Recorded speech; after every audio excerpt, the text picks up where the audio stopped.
వర్షాలు పడగానే ముక్కు బ్లాక్ అయిపోవటం ఉండదండి.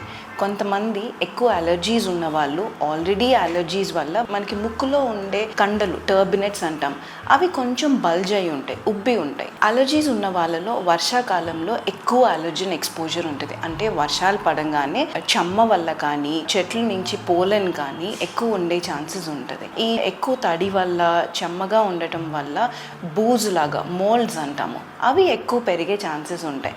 సో దానివల్ల అలర్జీస్ ఎక్కువ ఉన్న వాళ్ళకి ఎక్కువ నోస్ బ్లాక్ అవ్వటం, ఎందుకంటే అలర్జీ సింటమ్స్ ఎక్కువ అవుతాయి కాబట్టి వాళ్ళలో నోస్ బ్లాక్స్ ఎక్కువగా చూస్తాం. ఇవి మనం కంట్రోల్ చేసుకోకపోతే వాళ్ళకి సైనోసైటిస్ కూడా వచ్చే ఛాన్సెస్ ఉంటాయి. సో ఎక్కువ సైనోసైటిస్ రిస్క్ ఉన్న వాళ్ళు కూడా నోస్ బ్లాక్స్ చెప్తారు. కామన్ కోల్డ్, మనకి వర్షాకాలంలో వైరల్ ఇన్ఫెక్షన్స్ వల్ల వచ్చే మామూలుగా చేసే జలుబు, ఈ జలుబులో కూడా మనకి నోస్ బ్లాక్ ఉంటుందండి, కానీ అది ఎక్కువ కాలం ఉండదు.